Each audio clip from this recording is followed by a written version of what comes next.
Hello, everyone. Welcome to Talk of the Town. My name is Tom Foster, and this is Talk of the Town, like I said. And what we do in the show is try to highlight all the positive things going on in this town, whether it be people, whether it be places, be it events. Because what we want to do is make sure that all of you townspeople understand what's nice about this town and why it's so important that we all come together and celebrate what Clinton's all about. And one of the things that I think is very integral to our town of Clinton is the Stanton House. And we're going to talk about the Stanton House, how it came about, who are some of the people that were instrumental in starting this. And my cameraman for today is Doug Elliott. And Doug, of course, is part of the ancestral history here of Clinton. His founding fathers and mothers were part of the actual founders of Clinton. And so to help us walk through some of the things about the Stanton House and also the history is the town historian, and that is Bob Bruce. Bob, welcome to the show. Welcome. Now, Bob, tell me a little bit about your background. How long have you been a resident of Clinton? We moved here permanently when I was 14. So that was like 8 years ago? Oh, yeah, a few more than that. But my ancestors started summering about 1890. Wow. Then my grandparents bought and built their own cottage when I was 4. And my cousin still owns it. That's great. And I married a girl who grew up here, and we've been here ever since. So what's that total for number of years? Almost 70. So now how do you become town historian? You're appointed. And who appoints you? The council, town council. It was usually a lifetime appointment. It's now a 5-year appointment. And they look for people who have an interest in the town, have a background. And one of the things I've liked to do since I was little was talking to the old people. And now I happen to be one of the old people. And me too. Yes, but I like the personal history that they contribute to it. As a matter of fact, when I stayed at the cottage, I worked for Old Man Woolley.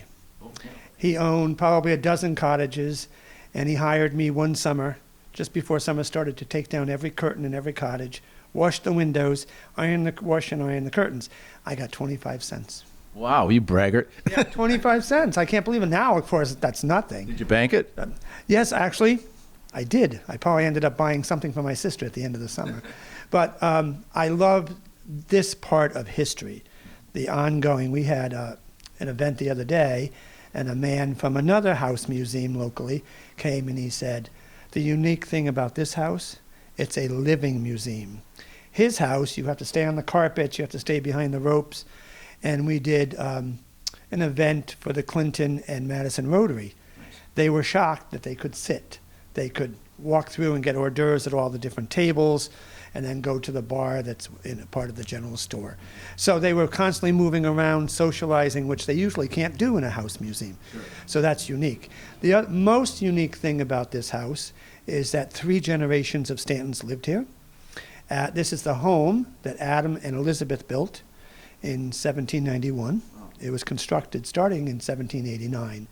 You're on the property of where the first classes of Yale was taught. Right here. Right here.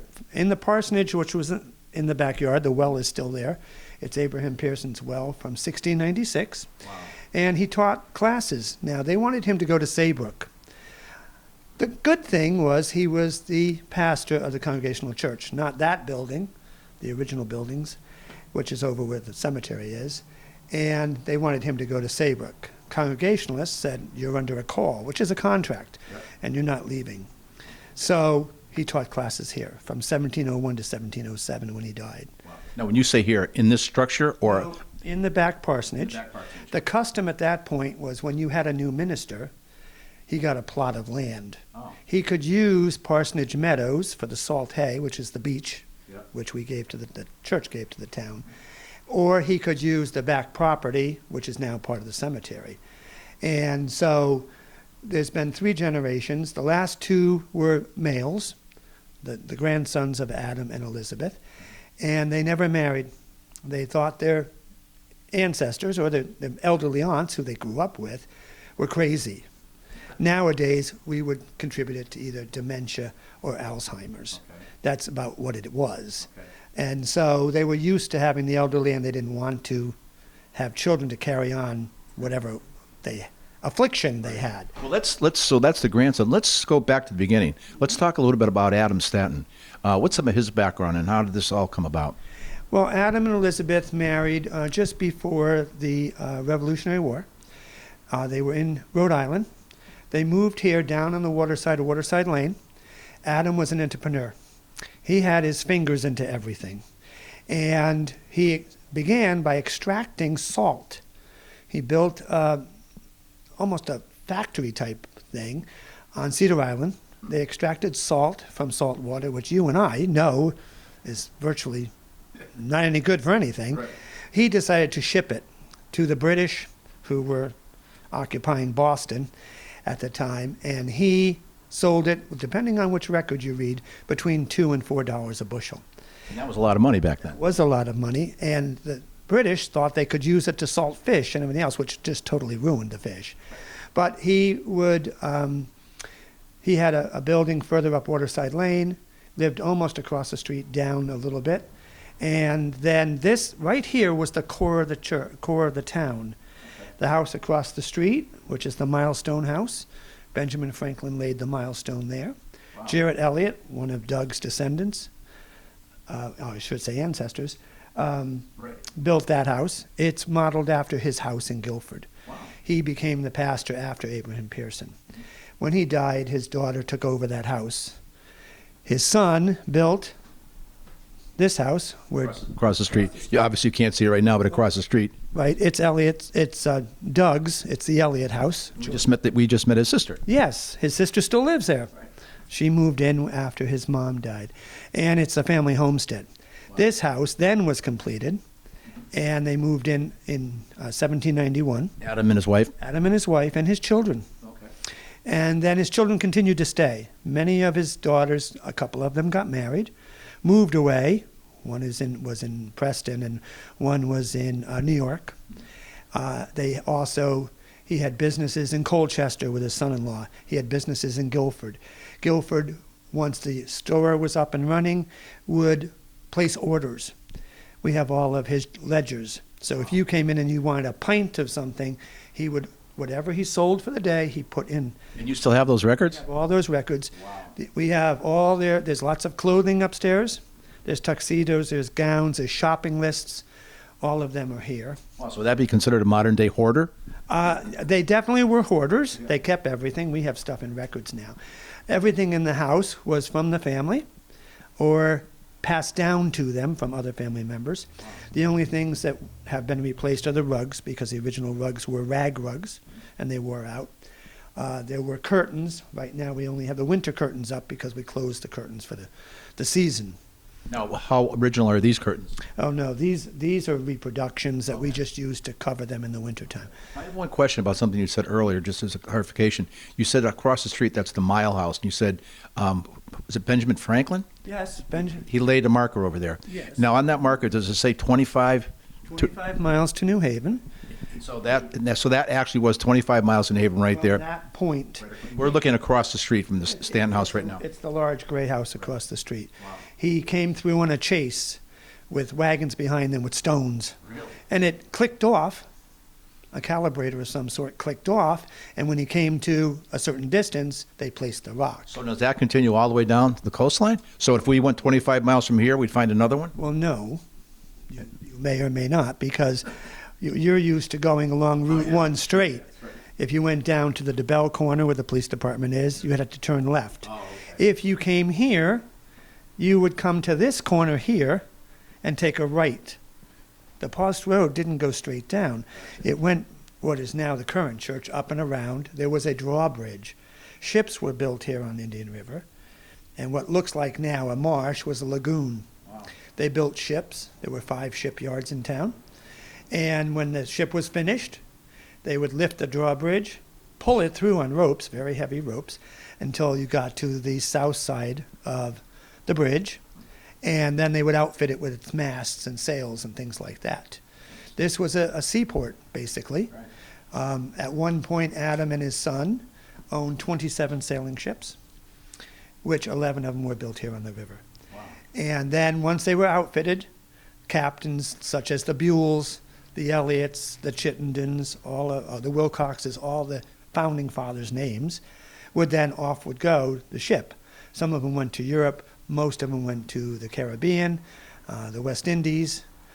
Adam, to build this house, actually sent letters to his sea captains about how many board feet he wanted, no knots, no holes, and that's where all this wood, and then the wood was milled here to create the woodwork that we have here. Wow, that's incredible. So I guess going back to my question then, so somewhere out there is a marker similar to that? It would have been just a rock at that point, Okay. but that is the reproduction there. The original rock is in The the museum, right, we saw that. across the street. But you would have gone down and turned, so you'd have to measure from that rock probably, 10 or 15 or 20 miles, and then there would have been another rock. Well, Doug's a big, he's a big runner and jogger. Maybe someday we'll get him to follow the path and we'll put another stone. Probably do that. I don't know how far the next one is if you go west either, so I don't know exactly where they are. So let's talk about the house itself. Now, what room are we in right now? We're in the men's parlor. This is the ladies' parlor. This is the west parlor. The house, if you came in the front door, you would notice that it is a very grand house for the time and place when it was built. Most of the houses did not contain the amount of space this contained. This has the first floor, which is basically when it was built consisted of 4. The front hall has a very tall ceiling. We wouldn't consider it tall now, because now they have the large houses with the chandeliers and things. But this is originally the main entrance to the family staircase. Okay. Behind it is a staircase that went up for the servants. Wow. If you notice the doors here, Right. they were originally on leather hinges. They were created because Adam and Elizabeth were Baptists. They did not want to attend the Congregational Church. Now, originally in Connecticut, there was 169 towns. 167 of them had congregational churches. Some of them have, of course, closed or disappeared. But you had to have them in order to have your charter. And so they didn't want to attend the Congregational Church. They wanted a Baptist minister. So they would pull up these doors. When I was little, there was probably 100 of these chairs, most of them in the attic. But I used to bring them down and set them up, and the doors go up. As far as we know, now we may be mistaken, but as far as we know, this is the only house that still has these type of doors. Wow. They were on leather hinges. Now, of course, we have metal hinges for safety. Right. But they would pull up all the panels on both sides of the hall and become one large room. The minister would preach from the staircase. Later on, after Adam and Elizabeth died, their sons joined the Congregational Church. And then they would use this as a ballroom. So right now, the door we're looking at is suspended on the ceiling. Mm-hmm. So that's the way it used to be, and that was to open it up so the preacher could preach. Correct. That's interesting. Now, speaking of the Congregational Church, didn't that have something to do with the Congregational churches in this area when Killingworth, when they split apart from Clinton? It didn't have something to do with the churches? No, most of the reason they split, Right. the northern part of Killingworth, the southern part of Killingworth, there was a large distance for people to travel to come to their town meetings, to do their elections. Everything was done in the southern part of town. Here you had fishermen, you had shipbuilders, over where I live, over in one of the historic areas. The lady came from the state and said, these buildings are too big. And we said, why? They're just normal sized houses. Now she said, no, when they were built, they were too large. And researching it, down the end of the street would have been a sailmaker's house, would have been a woodworker's house. That all their skills were embedded in their community, and they all lived in the same general area because that's where they worked. Sure. But the people from the north were farmers. They had, actually Adam had a foundry up there. Doug's ancestor, Jared, who lived in the gray house, took we would call it sludge, and he made a metal out of it. He actually won an award from the London Society of Science or something like that for creating that. But they didn't want to travel all the way down. Right. If you think about it, you'd have to be on a horse. Right. You'd have to walk. You'd have to have a buck wagon, Yeah. some type of a transportation. Now, around town, if we look at the post road now, it's only a 2-lane road. Right. It didn't even have that. Right. It was dirt. Wow. And so... And it wasn't even straight dirt. No, it wasn't, because it curved, a quarter of a mile down here, and it curved here, and then curved back. But people, like at the DeBell house, up in their attic, they still have the foot warmers. If you walked up their stairs, they have the commissions from the Abraham Lincoln, where he signed the commissions for their family members. Unbelievable. Those are still in their attic because it's in the same family. Doug's family has lots of family things over there that Carolyn, when she married, she brought like her grandmother's tea table here. She brought her grandparents, Jared and Clarissa's portrait here. She brought the Elliott Buell desk. They brought things. Upstairs, we have a bench that came from a buck wagon type thing that the Elliots brought their brides home in. And actually, Elliott coat of arms is upstairs on the wall. Wow. Because these houses, you have to realize, were intertwined. Everybody in town, if you could count, you know, the roads in the cemetery are named after the Elliott Road and the Pearson Road and, let me see, the Wilcox Road, the Crane Road. They're all the early settlers here in town. That's amazing. Now, we look at this beautiful room here, and again, I apologize for the lighting. It's rather dark outside, and you can imagine there wasn't a lot of lighting back then that we're used to today. But we look at these beautiful pieces of furniture. How many of these are actually original to the house itself? All the furniture is original. If you're looking at this stuff, that's a sofa that was purchased in 1835 on a buying trip in New York. The Stantons would go to New York, have a buying trip, they'd spend a week or two. And they came in back on train. The wallpaper here on the top is original, and that's 1835.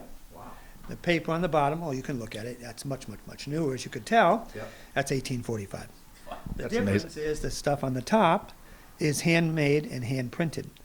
The wallpaper on the bottom is machine made and machine printed.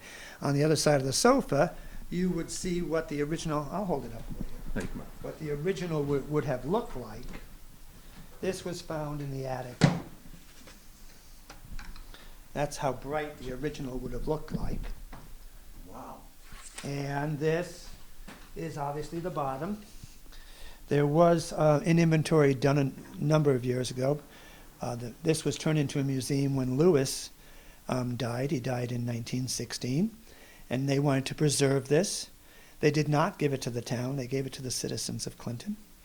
And a few years ago, the bank, who was the trustee, decided it was losing money. We didn't have any money, and they wanted to sell the property, which originally consisted of 7.5 acres. Now it consists of about a little over 2. And they wanted to sell off the collection. A group of us approached the bank that we didn't want to lose the house, and the bank wouldn't even discuss it with us. But we did find out that all trust funds are overseen by the Attorney General's office in Connecticut. And so we approached them. They said they would be willing to work with us to save the house if we found someone to sponsor us. And the Clinton Historical Society was very generous. They paid the legal fees so we could incorporate and appoint the first board of directors. That's great. And we had, right now, we still have 2 of us who are original members of the board. And then some had left for one reason or another, usually work schedules and things. And then 3 of them have come back to our board. That's awesome. We have a very, very supportive board.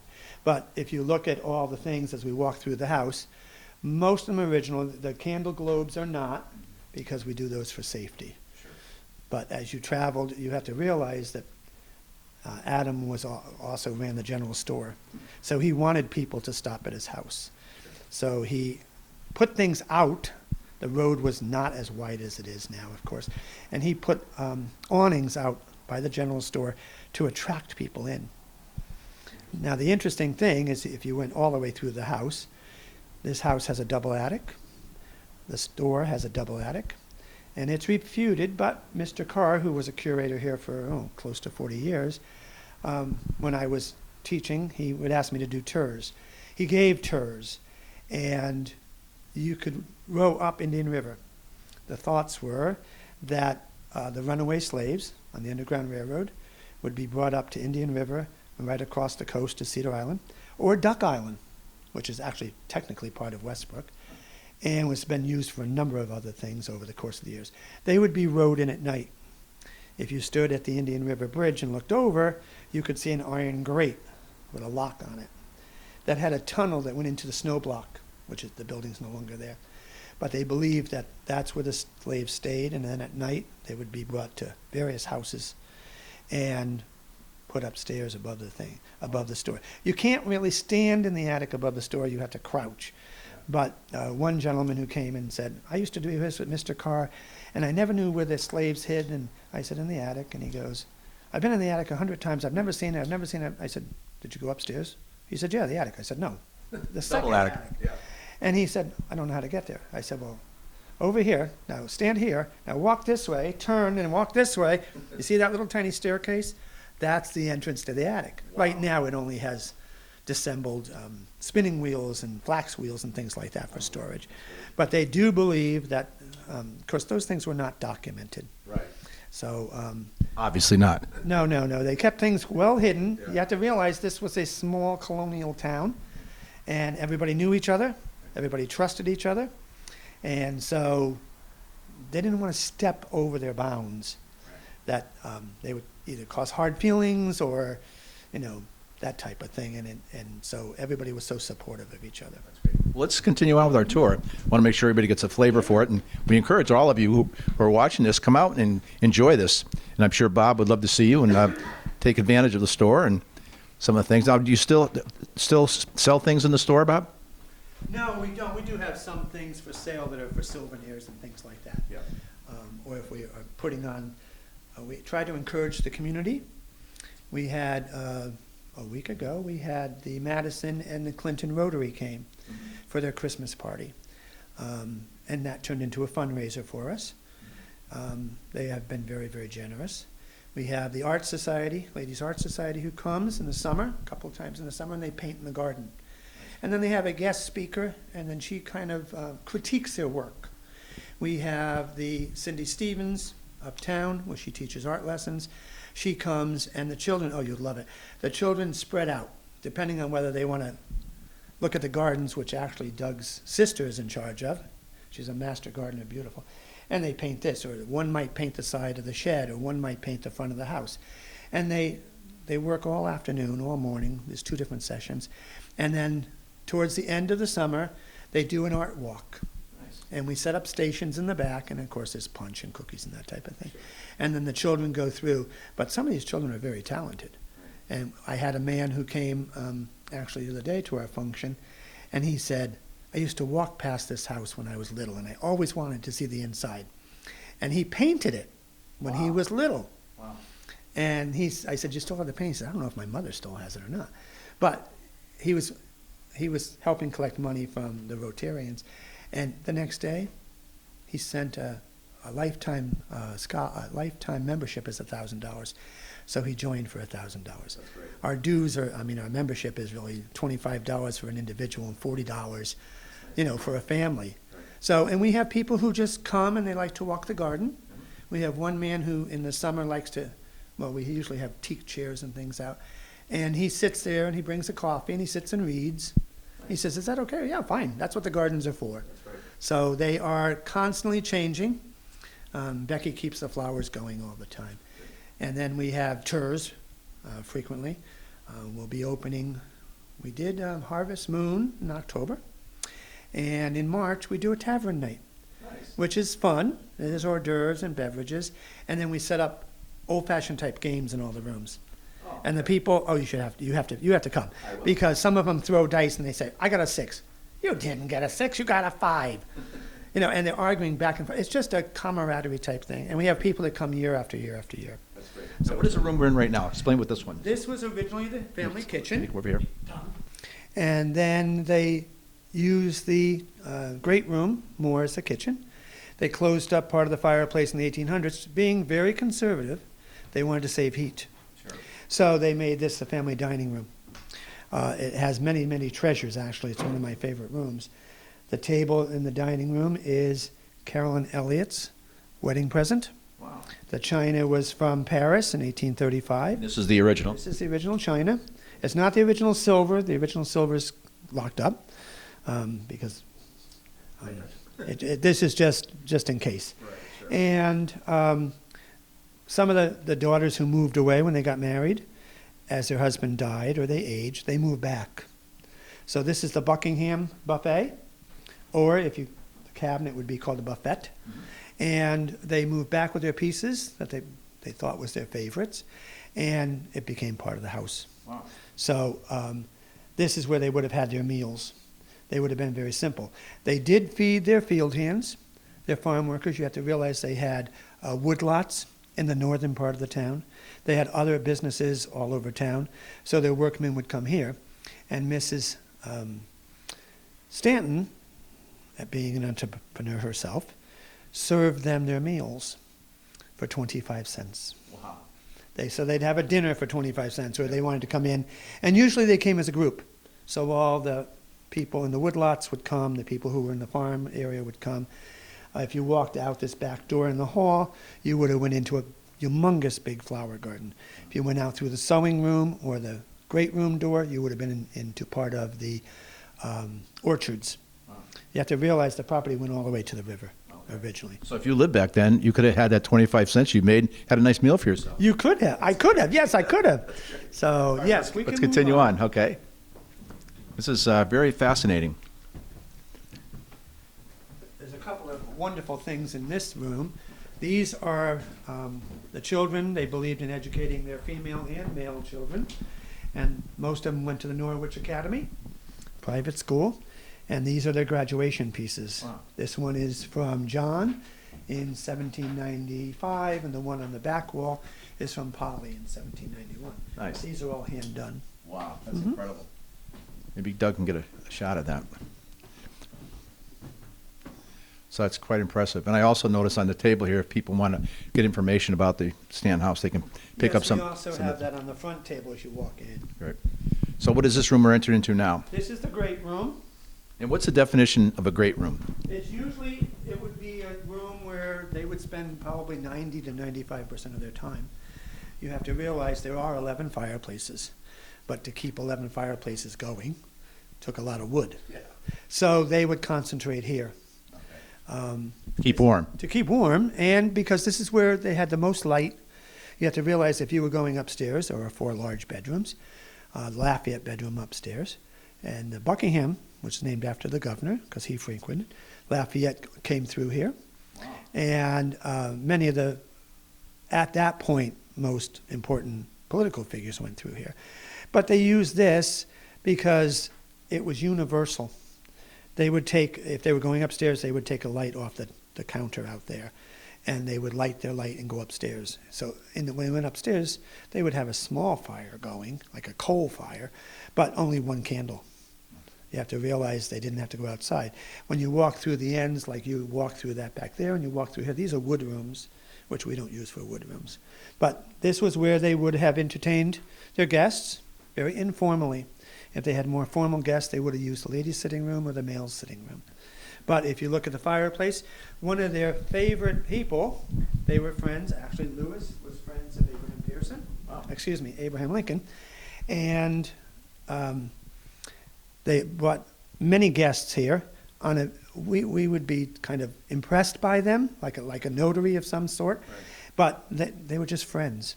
So Wallace Nutting was one of their friends. He was a famous photographer.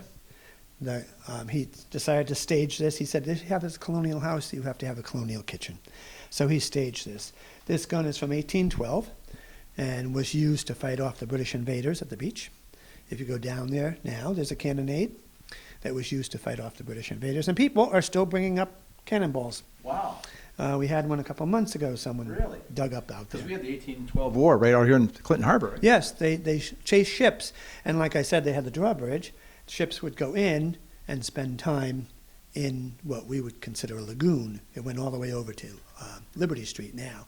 At that point, it was called Poverty Lane. Wow. Because it led people to the back end of Killingworth and Clinton, where poor people lived. So, but the things in here are either gifts to the Stantons or wedding presents to the Stantons. The girls did stitcheries. This was kind of like the all-purpose room. I got a question for you. Where did the big screen TV go? Oh, yes. Wouldn't that be nice? No, actually, there are hundreds of books in the town. Wow. I obviously wear glasses, and I can't barely see the little tiny print. To me, I'd have to get out a magnifying glass to see the print. But you got to realize they were also looking at it through candlelight. That's true, yeah. They did their Almost like our interview. yeah, it gets dark in here. But they did their needlework. They have a sewing room. which has a small fireplace and one little tiny candle above the table. But I don't know, they must have really strained. There are probably 50 or 60 pairs of glasses here. Wow. They must have used them. Wow. And if that glass didn't work, they just picked up another pair of glasses until Different strength. yeah, until they found the one that worked, I guess. Just like those knockoff glasses they have nowadays. Right. Yes. The readers. Okay, let's move to the next room. This is an impressive looking room. This is the general store. Oh, this is the store, okay. It was added on shortly after the house was completed in 1791. And this is now a bathroom, but there was no bathroom. Yep. This was added on because after Adam died and John was older, about 1864, just prior to his death, they closed the store. All this stuff that you'll see is original to the store, was moved downstairs because there's humongous basements. Either that or it went upstairs to the attic. And it was rented out to the Cupios, who were the first sextons of the original Morgan School, which is only one building away, or was one building away. Right. That was torn down around 1950. But they lived here until he died, and then his wife continued living here 3 or 4 years after that, until she herself died. But they were the sextons. Now, a lot of people, my wife was the sexton of the Congregational Church. My wife and I are technically sextons of the cemetery. People go, I have no idea what you do. You know, the sexton is a fancy word for sexton. Right. I mean, excuse me, for janitor. Yeah, I know. Sometimes I get tongue-tied. Janitor is a sexy word for janitor. Yeah, it's just a janitor or custodian. Right. At the cemetery, I'm the one that does all the paperwork. Okay. And do all the reports and keep all the records and that type of thing. But this was the general store. Yep. And what's back here? That is the sewing room. Okay. Right here was the sewing room, and in front of it was the office. Okay. There's a partner's desk there that Adam had one side, his son John had the other. And on the end is a counter where their chief clerk, basically, would sit. The interesting thing there is there's like a kerosene, or it was a whale oil lamp, that you could pull up and down depending on the amount of light you had. Now, the funny thing is... Like a dimmer. Yeah, almost like a dimmer switch. It's Yeah. just on a chain. Yeah. But when Adam died, of course, they laid him out. So they laid him out in the east parlor. And people were, of course, socializing and whispering, I'm so sorry, I'm so sorry, I'm so sorry. Well, his clerk was having some, refreshments and some beverages, hopefully having a good time. Right. And they said, well, do you think you should leave Adam? And he said, why? He's dead. And he said, well, what if he wants something? And the clerk looked and he said, when he was alive, he'd sometimes sit in the office and he would take his cane and bang it on the floor. That was a signal to come running. He says, now, if we hear a cane banging, instead of coming running, we better run out of here. Yeah. See, Quick. He had a great sense of humor. Yeah, absolutely. But then his son continued the business until he decided to retire. And the two grandsons, Lewis was a lawyer. He was also closer to Rhode Island. Then he went to Hartford and continued. And when he and his brother John decided to keep this as a museum. When Lewis died, he left money to the Wadsworth Athenaeum for a painting. Now, it's not my style. It looked like a Cupid with fruit and fish and all that stuff. Right. They did sell it, but they invested in more modern painting. And he decided to make this, with money to support it, into a gift for the town, for the citizens, and maintain it. So he was very particular about what he wanted the house to be. It was mostly a place for education, which, we had to break the will to keep the house. We tried to honor the will as often as possible and still keep it as an educational institution. And that's the reason for the tours and everything else. Yes. So the house, the structure itself was part of that agreement. Yes. But the other part of the agreement was it had to be used for educational purposes, very similar to what they did with the Pearson School. Yes. Okay. And so by using doing the tours, that sort of was in compliance with what they were trying to do. Yes, and we try to use all ages involved in our activities. We're right now planning the summer activities for the youth. There'll be educational activities. We have a gentleman who's going to come and do hearth cooking. Nice. He's not going to use the fireplaces. He's going to cook in the yard, because there was originally Indians here. And so we went back beyond the house itself, and he's going to demonstrate how they would have cooked outside, and hopefully educate some of our members. And we had a man who used to do a structural tour, and it's not always a man who I have no interest in structural. You know, I'm more into the history and the finer things. My wife would love the structural. I mean, she's very much into that type of thing. Right. So we have guests who have varied interests, varied ages. They come here for various purposes. Our furthest member is from California. Wow. We were here working one day, and there was a knock on the door, and his wife was over shopping in the antique shop, and he said, we flew in, I think somewhere in Maine, and they were going down the coast to New York. And he said, I grew up here.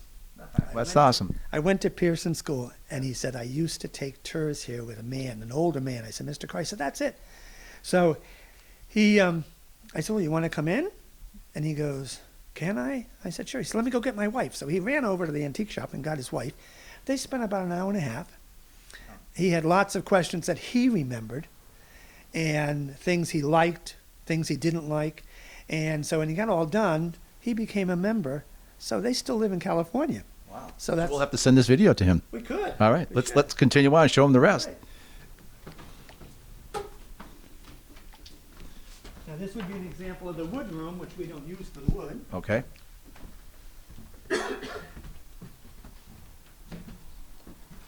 And we're continuing into it. Now we have appears to be another parlor. It is. This is the west parlor. The men after dinner would have adjourned to this room. The ladies, or if they decide to have a tea or something like that, sometimes they use the side porch. But this was the men's place to sit, chat, relax after dinner. Now why did they separate the men and the women? It was the custom of the time, particularly during the Victorian times. The men were discussing topics that the women would be very, very embarrassed about. And the men sitting there listening about the sewing and all the things. Now, of course, it crosses the genders. You know, women and men constantly just mix now, and it's a free give and take, of course. This is an important room here because originally there was a door over there. One of the Stanton women, her brother and Carolyn, which those are the pictures of John and Carolyn, went out to a talk. Her caretaker, because she was ill, probably with dementia, decided to leave for the night. She got out of her room, came down. Now, whether she tried to burn an apple she was eating or poetry supposedly she was writing, her dress caught on fire. She ran in here and tried to get out the door. She subsequently died from her injuries. But at that point, they decided to take the door out, and because this house has lots and lots of doors. But the thing about this is, like, the quality of the furniture, it spans time periods. Some of it is Chippendale, some of it is Hitchcock, some of it is actually older, going back to the 1700s. The mirror here and the mirror in the other room are from France, early 1700s. The stitcheries are probably the most important thing in this house. Wow. This is a morning stitchery for George Washington. Wow, that was done for George Washington. Mm-hmm. Wow. There are 3 or 4 of them in the house. Over in the ladies' sitting room is one that was done for a family member. There's more upstairs. This would have shown a time of mourning. So when George Washington died, some of the women decided to do their mourning. You would have been dressed in black. So if you see a mourning piece, with you'll see a black necklace, black earrings, black clothing, or you'll see gold. Well, you don't have any hair. Thank you. Anyway, Thank you, Mr. Captain Obvious. Yes, I don't have a whole lot myself. But they would have taken the loved one's hair and braided it. Wow. And encased it in a pin or earrings or a bracelet. But the time it took for them to complete their mourning piece, the women would be dressed in black that entire time. Wow. So if you spent a year doing your mourning piece, or 2 years, that's how you would have dressed. The other important thing here is this room here has all blue and white china. Right. The other china, the Stantons were very much into the finer qualities of life, and they would sketch what they wanted and send it off to their buyer in England. Wow. And then it would arrive, but it didn't arrive by Amazon, like overnight. Sometimes it would be a year or 2 years. Wow. One of the important things, let me show you. So they would have made it during the COVID period. Oh, yeah. This is one of my wife's favorite pieces. And I apologize for the lighting, ladies and gentlemen, because we realize where we are. Yes, it's dark. But this is an English piece. But if you notice, it has the 13 colonies around it. Oh, yeah. And it broke. Oh, boy. Cardinal sin. Yes. And one of the Boy Scouts groups came through and they said, Mr. Bruce, is that because this was so important? You know, it's really not an expensive plate. You can still find them if you search. But the important thing is the Stantons didn't waste. They didn't throw out. Oh, that was fixed back in the Stanton age? Mm-hmm. Wow. Yes. They did a pretty good job. Yes, this is from the early 1800s. But if you feel it. You can't feel. You can't tell. No. Yeah. But they had a man who would come through. This is now done by museums. Wow. But this was done so much earlier. I guess so. So, and he said, was it expensive? And I said, there's plates in the kitchen, plain, everyday white plates, that they did the same thing. Now, have you ever had anybody come in, a professional appraiser, and give you an idea as to what these antiques are actually worth? Originally, everything was appraised. Okay. Everything was inventoried. When Lewis died in 1916, it took them 3 years to get the building ready to be opened as a museum. It opened in 1919, and over the years, the bank had inventories done. Some have a very good description about something. Someone else will just have the item and an item number. Most things on the bottom or in the inside have item numbers. And we probably have 10 or 12 inventories, and we can cross-reference them. Wow. The last one was done, they only did the important pieces, or at least what the appraiser felt was an important piece. But we are in the process. We do have a curator. She's very, very knowledgeable. And she's now going to start a new inventory because now it's going to be online. Sure. And then will they actually publish the amounts that it's being appraised for? I'm not sure she's going to do the appraisal. Yeah, because that would be a little shaky because you don't want people to know some of the valuable pieces that are here, especially in today's environment. Well, the most important things here is the court cupboard in the great room. That's from about 1630, 1640. Wow. Yes, it cost a whole $10. Wow. Yes. Okay, so you could have bought that with it if you saved that 25 cents. I could have. And John's girlfriend, he never married, but they were boyfriend and girlfriend for 60 years. She found it. She was a Buell. And she found it in a barn in Guilford, used as a chicken coop. And she bought it for $10. Wow. She had it shipped here as on a buck wagon and presented it. Wow. And so that piece is still in the great room. The stitcheries, of course. And then there's a bonnet highboy upstairs that is a beautiful piece, along with a Sheridan bed that's beautiful. And it still has a feather mattress. Wow. The other beds have been outfitted regularly. And we had a curator's bedroom because we had curators living here. But I do have to tell you, when we were moving furniture back to get it where it belonged, and I decided to lay on Lafayette's bed, and it has a feather mattress. Except, I don't know if you've ever laid on a feather mattress. No. You just roll into the middle. Right. Right. And then I had another guy helping me, and I said, I couldn't get out. Every time I got to the edge, I rolled back in. So I said, can you give me a hand? He says, just get out of bed. I said, did you try getting out of bed, a feather bed? So he finally pulled me up to one side where I could get out. I said, well, that's the last time I'm laying on that bed because I can't get out of it. So the mattresses have come a long way as well, correct? Well, they had two kinds. Yeah. You have to realize now 3 of the rooms have a regular mattress on them just for display. The Lafayette room still has a feather bed. But in the winter, you would have used the feather bed. Keep you warm. Keep you warm. In the summer, like if you went back to the general store, you'll see a very large basket. And one of the ladies that came through said, do you fill it with apples and fruit or something? And I said, would you ever try to pick that up? With all those things, that was used in the attic. Each bedroom would have had one.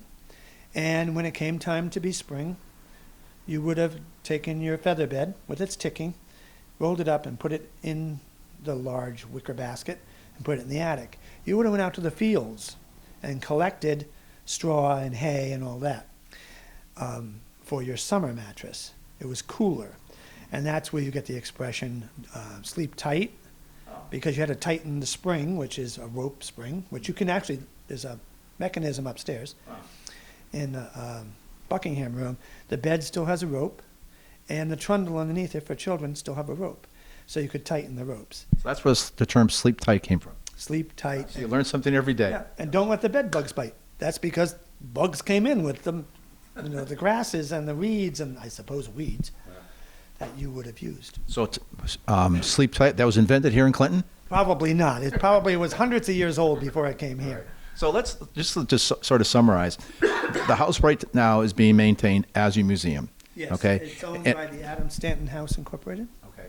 And how is this funded? The maintenance and all of that. How is it actually funded? Well, we are still trying to bring things up to par. Becky, Doug's sister, is redoing the gardens to be about 1820. Prior to that, people weren't interested in flowers. They were too interested in growing their vegetables and stuff. And since this was a seaport, when they came in, they would dump the bilge water and people would collect flowers and stuff. I've been informed by Becky that Jarrett Elliott and there were two other gardeners who would grow things here. I always thought all the plants came from England. It's not true. They were tested and developed here and then shipped to England.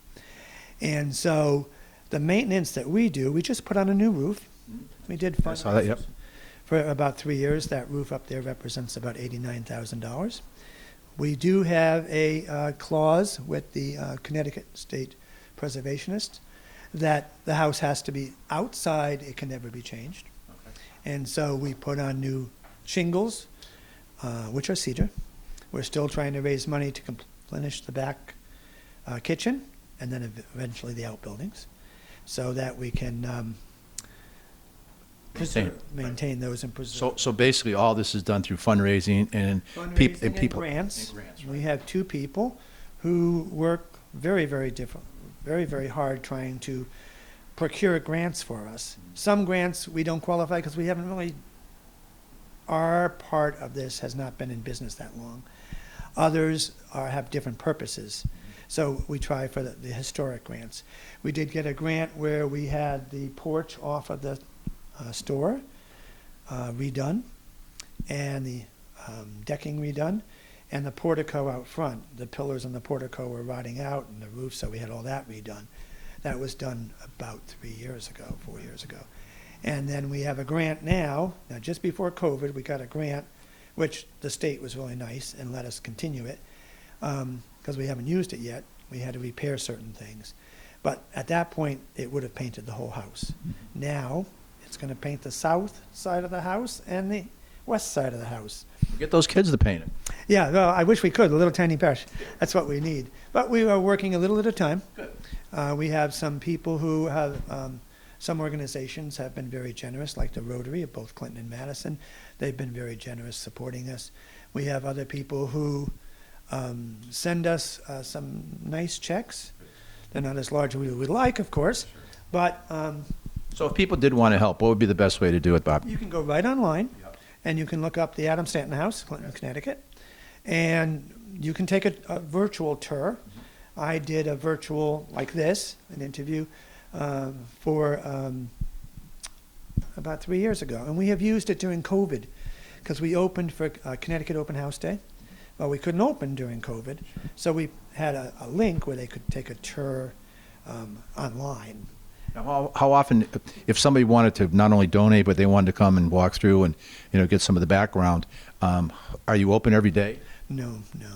We don't have the staffing. So if somebody did want to come and see it, do they make an appointment? How does that Make an work? appointment. Most of us on the board, work. We have a wide variety of people. We have a very nice young girl who used to help when she was little and younger, and she was on the board, and then she left because she was working on her education, and she came back. And so we sometimes are very flexible, and some of our people have flexible hours. And so you would call, go online, you can send a message, and we have a lady who looks at that every day. Okay. We have a telephone here where you can leave a message. Okay. And you don't have to be a member to take a tour. Members can take a tour just by making an appointment. Sometimes we have people who have house guests, particularly in the summer. Mm-hmm. We have a lady who comes up, I think it's North Carolina, South Carolina, one of those. She still has her family home here, over by the beach, and she brings guests. And then she likes to take a tour. So again, looking at the camera, Bob, tell them if they want more information or they want to call or they want a tour, what should they do? You can go right online, the Adam Stanton House in Clinton, Connecticut, and it will give you all the information you need. It will also take you on a small tour. It won't get into everything, but a small tour and give you an idea of what you're coming. Some of the people like doing that first because then they think about what questions they want to ask or what they really particularly want to see, and then they come and one man brought a notebook page with all his questions about different things in the house. When he was younger, he liked certain things, and now he's older, he liked different things. So he wanted to see if some of the stuff he had was still here. We had one young gentleman, him and his mom came, and he said, "Oh, I took a tour with Mr. Carr." I said, "Wait a minute," and I went to the drawer. There was his thank you letter when he took a tour. So I said, "Would you like it?" Because, I mean, it's not part of our historical background. And he said, "Can I put it back in the drawer?" Nice. So he folded it up so carefully and slipped it back underneath the linens. He says, "If I come back in 15, 20 years, is it going to be here?" I said, "It will be right under there." You know, Bob, it's very easy to readily ascertain why you're the town historian. I mean, the knowledge you've shared with me in this short period of time, this beautiful home, I would encourage everybody in town to come out and see the home, have a chance to meet Bob or some of the other volunteers and the committee members, because this is a gem. You know, we have so many hidden gems in this town that people don't know about, and we hope that this, interview with Bob today gives you a little more flavor as to why Clinton is a very special place to live. And Bob's a very special person, and as I said, you can definitely see why you're the town historian. And if people do have questions they'd like to ask you, they can just send you a note. And send a note, or they can call me. That's great. Yep. Well, Bob, I want to thank you so much. As I said, every interview that I talk to people, I ask them what's so special about our town. And one of the things that seems to be a resounding answer for all of them is people. And I think that, you talked about the people that help you, the volunteers that help you, the kids and everything. I think Clinton's a special place in terms of great people that are willing to, get out and help you. Well, we've also had a lot of people who donated to their town. Yep. The library was donated. The Elijah White House to the Historic Society was donated. The town hall was donated. Everybody who grew up here or lived here for many years loved the town. The George Flynn concert series, donated by George Flynn. So it's nice to have people like that. Oh, yes. And you have to realize you hit the nail on the head when you said it was a gem. We're known as the quiet gem on the shoreline. But I don't want it to remain quiet in terms of our townspeople. No. I want everybody to know this is here. Come out, enjoy it, and experience what life is all about. And what this does is it brings it back in history and makes us appreciate where we came from, and appreciates our heritage, and appreciates people like Doug who are willing to give their time to film this. And he's royalty in town, so it's nice. It's nice to know we have people like Doug that'll help out. Doug just needs to straighten the crown a little bit. Yeah, I know. So again, thank you so much, Bob. I appreciate it. Coming and happy holidays to you and your family, and Thank a you. very prosperous and healthy new year. Thank you. And so this is Tom Foster with Talk of the Town with royalty behind the camera, Doug Elliott. I want to thank Doug for his participation today. But again, come out and see this stuff. And if you have any ideas about other shows you'd like us to get out and film, let me know. You can reach us at iris.dunham@clintonpublic.net. So again, Tom Foster, Doug Elliott, Bob Baruch, we appreciate your time. We'll see you again on another upcoming show. Good night, everyone. Thank you.